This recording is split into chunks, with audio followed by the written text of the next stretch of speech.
Hello students, आज का topic है इलेक्ट्रिसिटी। इलेक्ट्रिसिटी को पढ़ने से पहले हम उसके कुछ बेसिक टर्म्स को समझ लेते हैं, फिर उसके बाद हम इलेक्ट्रिसिटी के मेन टॉपिक पे पहुंचते हैं। ठीक है, चलो। तो इलेक्ट्रिसिटी को पढ़ने से पहले आप एक चीज़ को रिकॉल करो कि जब हम दो बॉडीज़, लेट सपोज ए और बी, ठीक है, ये आपकी दो बॉडीज़ हैं, ये दोनों ही नॉन कंडक्टिंग बॉडीज़ हैं। और इन दो नॉन कंडक्टिंग बॉडीज़ को जब हम आपस में रब करते हैं, ठीक है, एक दूसरे पर रब करते हैं, तो उस कंडीशन में इलेक्ट्रॉन्स किसी एक बॉडी से निकलकर दूसरी बॉडी में ट्रांसफ़र होते हैं। ठीक है, इलेक्ट्रॉन्स किसी एक बॉडी से निकलकर दूसरी बॉडी में ट्रांसफ़र होते हैं। ठीक है, इसको हम ट्रांसफ़र ऑफ इलेक्ट्रॉन्स होता है। तो जिस कंडीशन में जो बॉडी इलेक्ट्रॉन्स को गेन कर रही है, ठीक है, उस पर आ जाता है नेगेटिव चार्ज।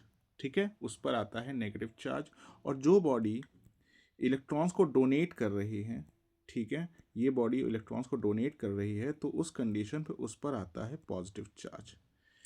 ठीक है, ये आपने ऑलरेडी पढ़ रखा है। अब उसके बाद आप एक चीज़ और देखो कि भाई व्हाट इज चार्ज। ठीक है, जैसे कि आपने पढ़ा है मैटर के बारे में, तो व्हाट इज मैटर।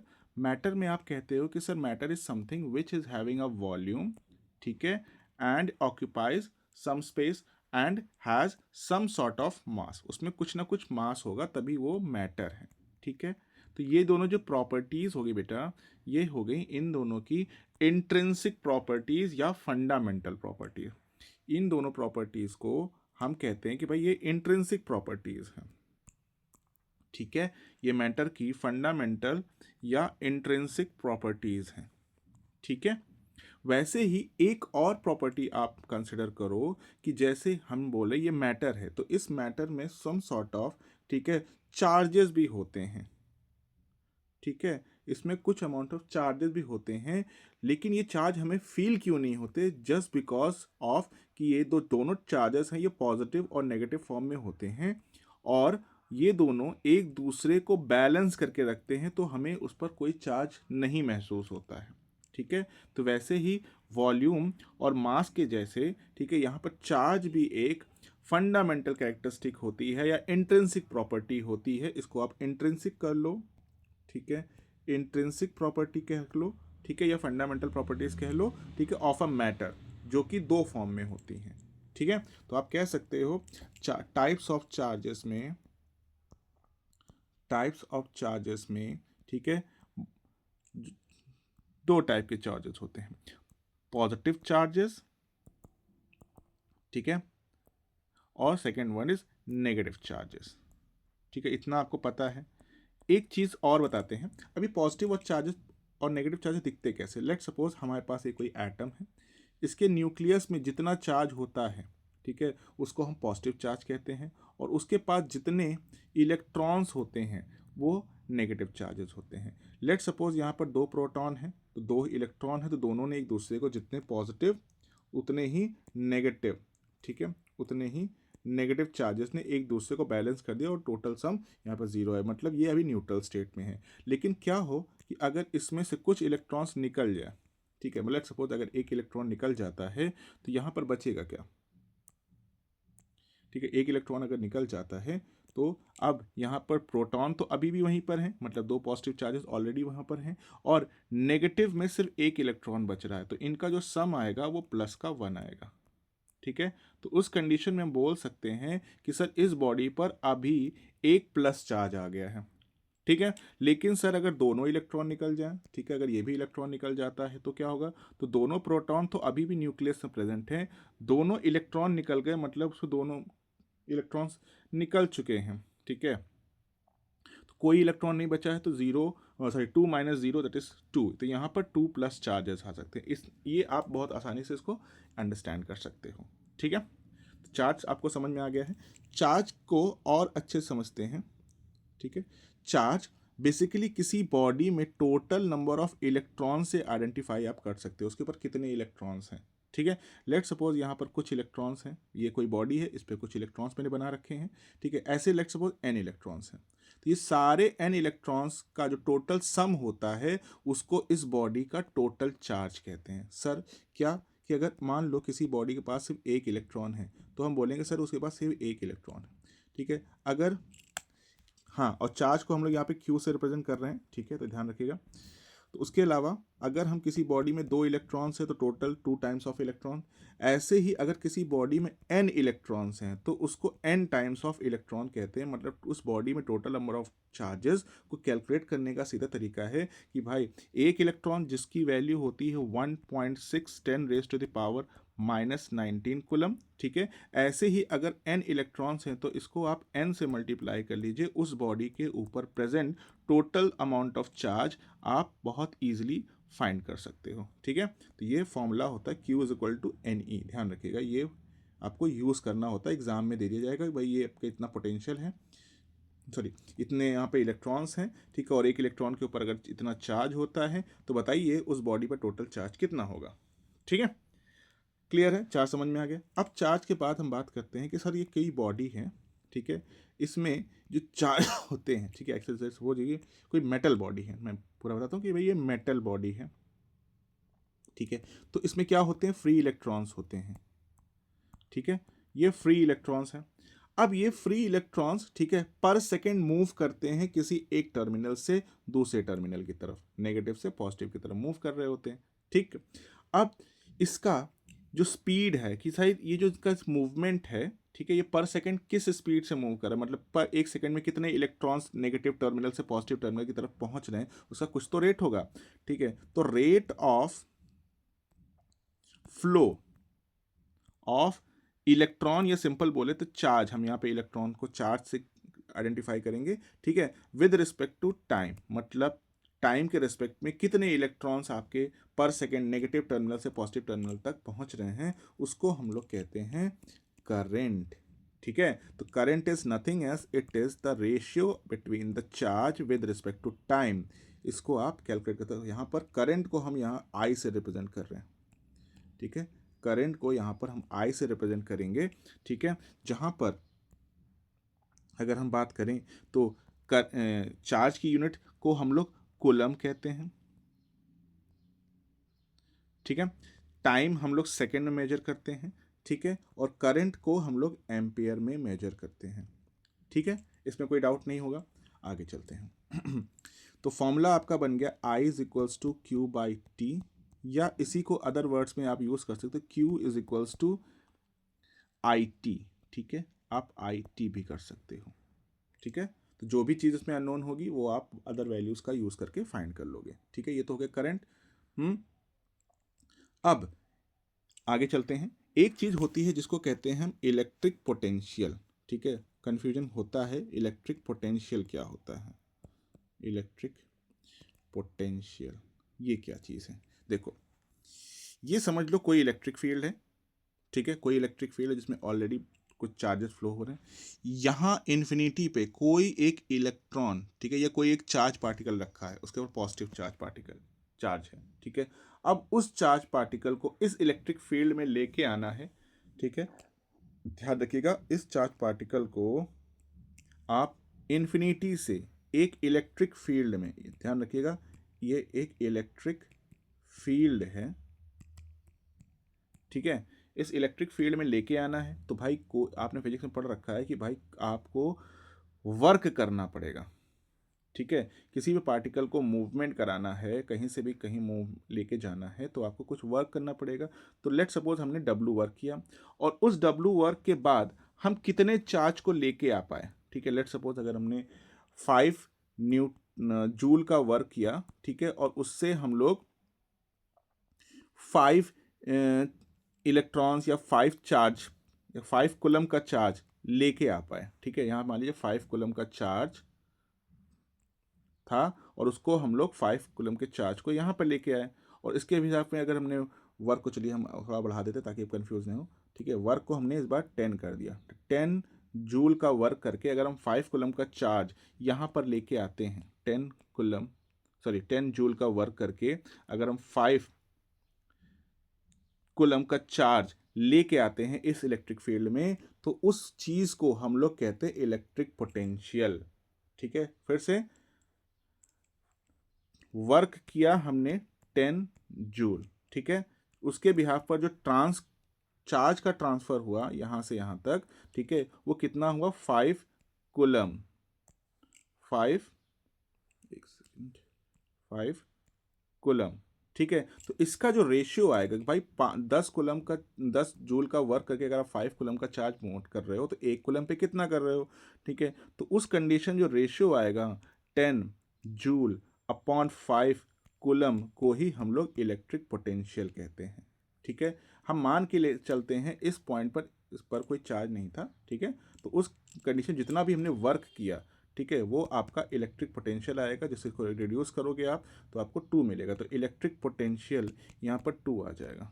इसको आप जूल पर कूलम लिख सकते हो, या सिंपल सा जो उसका खुद का एक यूनिट है हम बोलते हैं कि सर ये 2 वोल्ट हो जाएगा, ठीक है। तो 2 वोल्ट का चार्ज इलेक्ट्रिक पोटेंशियल अप्लाई करने पर आप 10 जूल का वर्क करके 5 कूलम का चार्ज इन्फिनिटी से इस पॉइंट तक लेके आते हो, ठीक है। इन्फिनिटी से इस पॉइंट तक आप लेके आते हो, ठीक है। इलेक्ट्रिक पोटेंशियल आया समझ में हो गया। तो इसकी अगर डेफिनेशन बात करें तो लिख रहे हैं work done on bringing a charge particle from infinity to an electric field, ठीक है। Work done on bringing a charge particle is from infinity to the electric field is known as electric potential, ठीक है। उसको ही हम electric potential कहते हैं। Clear है, समझ में आ रहा है? देखो ध्यान से, फॉर्मूला फिर से लिख लेते हैं। इसको हम रिप्रेजेंट करते हैं V से, ठीक है। V is equal to W upon Q, ठीक है। ये आपका इलेक्ट्रिक पोटेंशियल है, इलेक्ट्रिक पोटेंशियल है, ये आपका वर्क है, और ये आपका चार्ज है। कितना वर्क करके आपने कितना चार्ज वहाँ पर ट्रांसफ़र किया। इसकी यूनिट ध्यान रखिएगा, इसकी यूनिट वोल्ट होती है, ठीक है। इलेक्ट्रिक पोटेंशियल समझ में आ गया होगा। अगर इलेक्ट्रिक पोटेंशियल समझ में आ गया है तो एक चीज़ और होती है जिसको हम कहते हैं पोटेंशियल डिफरेंस। पोटेंशियल डिफरेंस, इसको भी ध्यान से देखिएगा। ये क्या कहता है? ये एक इलेक्ट्रिक फील्ड है, इसमें ऑलरेडी एक पार्टिकल है जिसके ऊपर कुछ अमाउंट ऑफ चार्ज है, ठीक है। इसके पास कुछ चार्ज है ए पॉइंट पर, ठीक है। अब एक इस ए, और ये आपका बी पॉइंट है। अब क्या करना है, इस ए चार्ज को, ठीक है, एनी हाउ मूव करके इस बी पॉइंट पर लेके आना है, ठीक है। अगर ये ए पर पॉइंट पर कोई पॉइंट है तो इसके ऊपर कुछ ना कुछ चार्ज होगा। लेट सपोज कुछ ना कुछ पोटेंशियल इसने ऑलरेडी यहाँ से यहाँ तक लाने में इसमें कुछ, ये पर ऑलरेडी कुछ ना कुछ पोटेंशियल होगा, ठीक है। अब उसको जब आप मूव करेगा तो उसके पोटेंशियल में कुछ ना कुछ डिफरेंस आएगा, उसके पोटेंशियल में कुछ ना कुछ डिफरेंस आएगा। तो उस कंडीशन में कहेंगे हम लोग वर्क डन, ठीक है, ऑन अ चार्ज पार्टिकल, ठीक है, ध्यान रखिएगा। Work done on a charge particle in electric field to bring it from one point to another.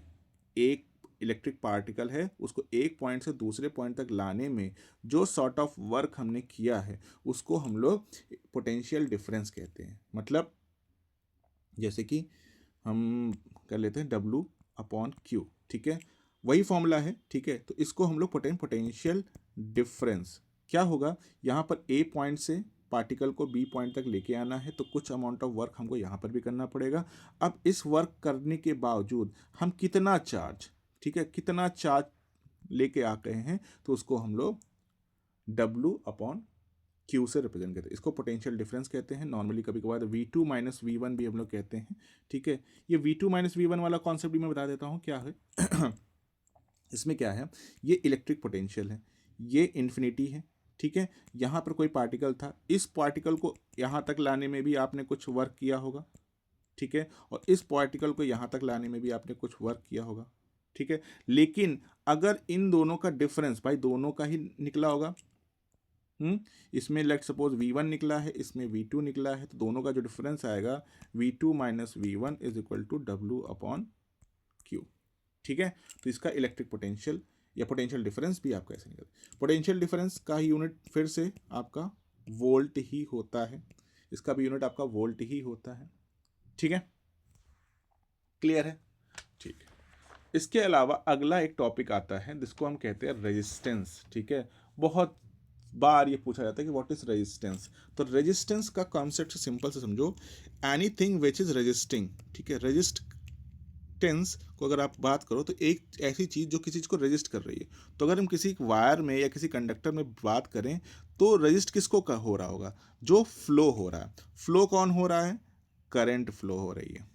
तो किसी भी मटेरियल की वो प्रॉपर्टी, ठीक है, किसी भी मटेरियल की वो प्रॉपर्टी जो रेजिस्ट करे किसको, करंट के फ्लो को, उसको हम लोग रेजिस्टेंस कहते हैं, ठीक है। हमको पता है फ्लो ऑफ करंट होता है पर सेकेंड, ठीक है, उसको हम एम्पेयर में मेजर करते हैं। लेकिन कुछ ना कुछ तो ये फ्लो अलग अलग मटेरियल में डिफरेंट डिफरेंट रहता है। कुछ होते हैं अच्छे कंडक्टर होते हैं, ठीक है, कुछ बैड कंडक्टर्स होते हैं, ठीक है, कुछ सेमी कंडक्टर। तो इसमें क्या डिफरेंस क्या है, डिफरेंस होता है इस रेजिस्टेंस की वैल्यू, ठीक है। ये एक कंडक्टर में, ठीक है, एक कंडक्टर में रेजिस्टेंस होता है लो रहता है या कैसे नेग्लिजिबल रहता है, और वहीं पर एक इंसुलेटर या बैक कंडक्टर में यही रेजिस्टेंस बहुत हाई रहता है, ठीक है। इसकी वजह से किसी भी इंसुलेटर में ठीक है, करंट का फ्लो पॉसिबल नहीं होता, ठीक है, रेजिस्टेंस बहुत हाई है, करंट के फ्लो को वो होने ही नहीं देगा।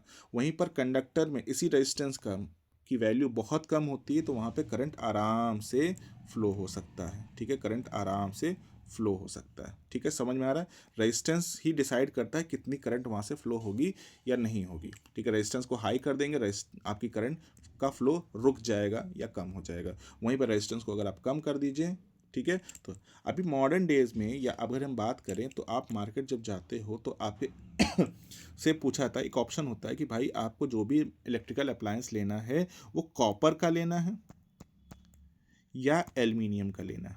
भाई दोनों कंडक्टर्स हैं, लेकिन एक में कंडक्टिविटी ज़्यादा है, जैसे कि हम कॉपर में बात करें कंडक्टिविटी ज़्यादा है, कंडक्शन ज़्यादा करता है, तो रेजिस्टेंस ऑब्वियस सी बात है कम हो जाएगा। वहीं पर एल्युमिनियम भी एक मेटल है, कंडक्शन यहाँ पर भी होता है, लेकिन कंडक्टिविटी यहाँ पर कम मानी जाएगी क्योंकि रेजिस्टेंस यहाँ पर ज़्यादा है, ठीक है। कॉपर के रिस्पेक्ट में रेजिस्टेंस यहाँ ज़्यादा है, तो यहाँ पर क्या होता है, लॉसेस ज़्यादा होते हैं। एल्युमिनियम में जो लॉसेस बहुत ज़्यादा होते हैं, ठीक है, तो ये हमारे लिए अच्छा नहीं होता। लेकिन कॉपर थोड़ा कॉस्टली पड़ता है, तो उसके अप्लायंसेज जो थोड़े महंगे हो जाते हैं। बाकी इस पर अगर आप रिसर्च करोगे तो आपको पता चलेगा कि भाई क्यों ऐसा हो रहा है, ठीक है। कॉपर में जो इलेक्ट करंट का सप्लाई है वो बहुत स्मूथ तरीके से होता है, तो उस कंडीशन में हमारा इलेक्ट्रिसिटी का जो कंजम्पशन है वो भी कम रहता है, ठीक है। ये रहेगा रेजिस्टेंस। अब ये रेजिस्टेंस से रिलेटेड एक लॉ पढ़ाया जाएगा आपको, ठीक है, दैट इज ओम्स लॉ। ये ओम एक साइंटिस्ट थे, ठीक है।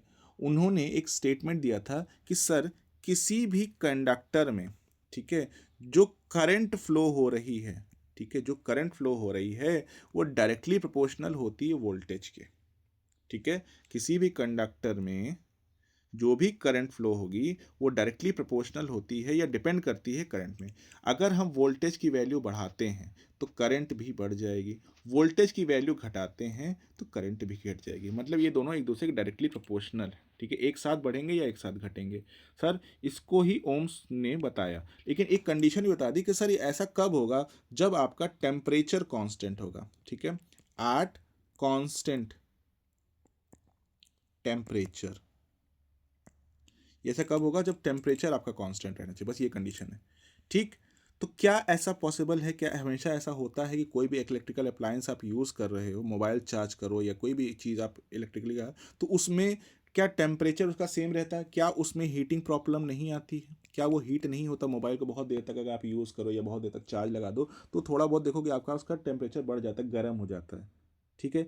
तो ये जो कंडीशन है ओम्स लॉ की, ये हाइपोथेटिकल है, मतलब प्रैक्टिकली पॉसिबल नहीं है, ठीक है, दिस इज नॉट प्रैक्टिकल, ठीक है, क्योंकि हर सर्किट ओम्स लॉ फॉलो नहीं करता। बट स्टिल अगर अभी हम पढ़ना स्टार्ट किया है तो हम मान के चलते हैं कि यहाँ पर जो करंट होगा वो डायरेक्टली प्रोपोर्शनल होता है, ठीक है, वोल्टेज के। Current is directly proportional to voltage, ठीक है।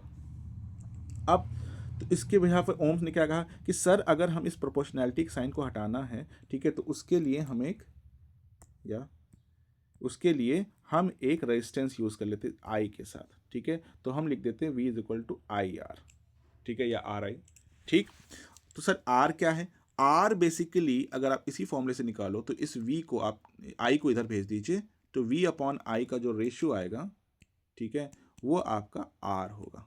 इसी आर को ही रेजिस्टेंस कहा जाता है, क्योंकि ये किसी भी सर्किट में कितना वोल्टेज देने पर कितनी करंट फ्लो होगी इसको डिसाइड करता है, क्योंकि ये फिक्स रहता है। किसी भी एक गिवन रेजिस्टेंस की जो वैल्यू है वो फिक्स रहती है। हम वोल्टेज और करंट को अपने हिसाब से बढ़ा घटा सकते हैं, उसमें कोई दो राय नहीं, लेकिन जब बात आती है रेजिस्टेंस की, जो कि उसकी इंटरनल एक प्रॉपर्टी है, जो कि एल्यूमिनियम की अलग होगी, ठीक है, कॉपर की अलग होगी, सिल्वर की अलग होगी, आयरन की अलग होगी, ठीक है, ये वाला पार्ट सेम रहता है। ये तो हमारे हाथ में होता है, वोल्टेज हम कितने वोल्ट की बैटरी लगा रहे हैं या कितनी एसी सप्लाई दे रहे हैं, ठीक है, उस पर करंट डिपेंड करती है, ठीक है। लेकिन ये वाला पार्ट तो इसका इंटरनल है, इसमें हमारा कोई दो राय नहीं। ये तो मैन्युफैक्चरिंग के टाइम ही जितना रेजिस्टेंस उसमें बनाया गया होगा उतना ही रहने वाला है, ठीक है।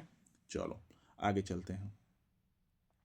रेजिस्टेंस की यूनिट, रेजिस्टेंस की जो यूनिट होती है वो होती है आपकी ओम, ठीक है, इसको हम ओम में मेजर करते हैं, ठीक। तो और ये रेजिस्टेंस किसी भी, देखो दो चीजें होती हैं, एक होता है रेजिस्टेंस और एक होता है कंडक्टेंस। दोनों एक दूसरे के रेसिप्रोकल हैं, मतलब एक चीज को अगर आप बढ़ाओगे दूसरी चीज अपने आप से कम हो जाती है, ठीक है, कंडक्टेंस, ठीक है। मैं शॉर्ट में रिवाइज करा रहा हूँ पूरा चैप्टर आपको, ठीक है, ध्यान रखिएगा।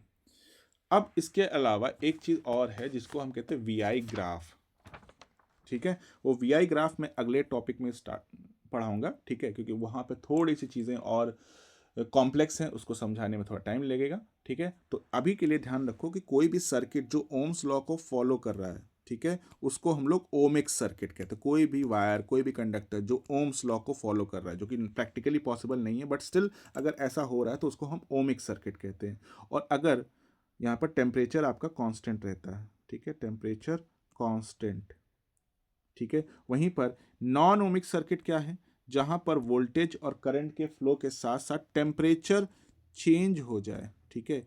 वोल्टेज और करंट तो है ही है, लेकिन टेम्परेचर अगर चेंज हो रहा है तो उस कंडीशन में उसको हम लोग नॉन ओमिक सर्किट कहते हैं, ठीक है। तो समझ में आ रहा होगा क्या होने वाला है कि एक ओमिक सर्किट है और एक नॉन ओमिक सर्किट है। नॉन ओमिक सर्किट, ठीक है, नॉन ओमिक सर्किट ओमिक है, ठीक है। ओमिक सर्किट में टेम्परेचर चेंज हो जाएगा, और सॉरी, नॉन ओमिक सर्किट में टेम्परेचर चेंज हो जाएगा और ओमिक सर्किट में टेम्परेचर कांस्टेंट रहता है, ठीक है। क्लियर है? आई होप आपको समझ में आएगा। शॉर्ट में अगर आपको पूरे चैप्टर को रिवाइज करना हो तो इससे आप इजीली रिवाइज कर सकते हो, ठीक है। एक बार अगर आपको वीडियो अच्छी लगी हो, तो इन्फॉर्मेटिव लगी हो, या आप नॉलेज में थोड़ा सा भी इसने रेक्टिफिकेशन किया हो, उसको एनी हाउ इफेक्ट किया हो, तो एक बार ज़रूर इसको लाइक करिएगा, सब्सक्राइब करिएगा, ताकि ऐसी वीडियोस मैं और बनाता रहूँ, ठीक है। मिलते हैं आपसे अगली वीडियो में।